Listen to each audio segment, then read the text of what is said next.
अच्छा एक बात बताइए, हमारी समझ में तो रावण ब्राह्मण भी नहीं है, वर्ण संकर है। ब्राह्मण के पिता, रावण के पिता कौन है? बताइए, नाम बताइए। विश्रवा। मां कौन है? केकसी। कौन है केकसी? किस वर्ण की है? वर्ण क्या है? राक्षस का क्या वर्ण होगा? वर्ण मनुष्यों के लिए है ना। ब्राह्मण क्षत्रिय वैश्य चतुर्थ वर्ण किसके लिए है? मनुष्यों के लिए। राक्षसों में तो कोई वर्ण ही नहीं है। देवताओं में कोई वर्ण है? न देवताओं में कोई वर्ण है, ना राक्षसों में कोई वर्ण है।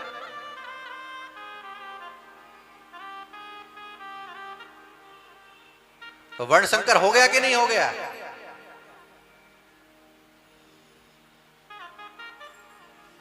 और ऐसा व्यक्ति तमाम विद्या घोट भी लेवे तब भी वो दुराचारी रहता है, तब भी वो अत्याचारी रहता है, अनाचारी रहता है। यही कारण है कि उसके भले ही कंठ में चारों वेद थे, रटंतु विद्या, आचरण में नहीं। अब रावण को लोग आइडियल मानने लगे। क्या उदाहरण देते हैं? वो अपनी बहन के सम्मान के लिए भगवान से भिड़ गया। अब उसके जैसी भगवान बहन भी किसी को ना दे। बोलो जय सिया राम। किसी कन्या का विवाह हो जावे और विवाह के बाद वो विधवा हो जावे तो उसे कहां रहना चाहिए?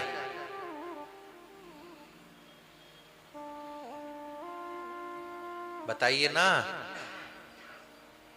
देहात में एक कहावत है, या तो बाप घर या। अच्छा, जो शूर्पणखा है उसका पति था विद्युत जिह्वा। कौन मारा उसको? किसने मारा? रावण ने ही मारा। अब इतना ही बहन का हितैषी था तो बहनोई को काहे मार दिया जान से? दंडित करके छोड़ देता ना भाई, सजा देता, बंदी बना लेता, कारागृह में रखता, जान से मारना। इतना रावण हितैषी था बहन का तो बहनों को काहे जान से मार दिया? अब मार दिया तो बहन को कहां रहना चाहिए? ससुराल में रहना चाहिए। चलो भाई मार दिया हमारे पति को, भाई के पास नहीं रहेंगी तो पिता के पास रहना चाहिए, विश्रवा के पास। न पिता के यहां है न पति के घर में है।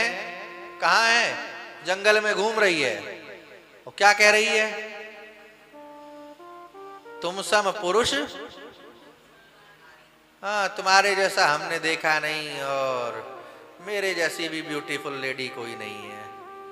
बहुतों को देखा, मन नहीं माना, तुमको देख के थोड़ा थोड़ा हमको कुछ कुछ होता है।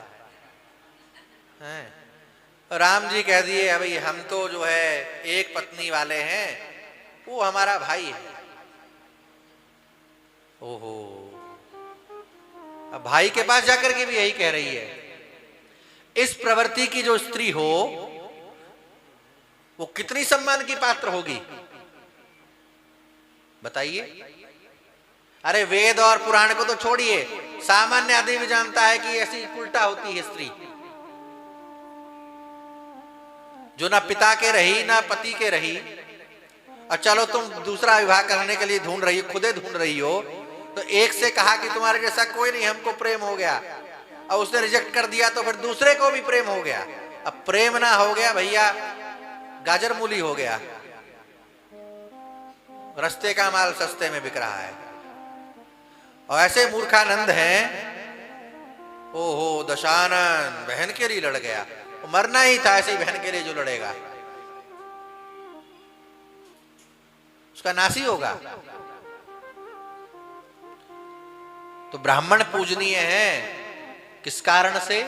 अपने तिलक से, अपनी शिखा से, अपने सूत्र से, संध्या से, वंदन से, गायत्री से, आचरण से, शुचिता से, पवित्रता से। और ऐसे ही ब्राह्मण को प्रणाम करने की, ऐसे ही ब्राह्मण को के चरणों में वंदन गोस्वामी जी कर रहे हैं।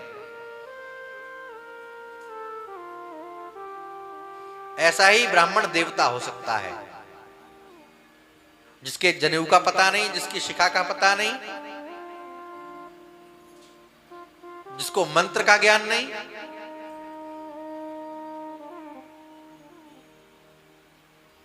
भले ही पंडित जी के यहां जन्म लिया, लेकिन संस्कार से द्विज होता है।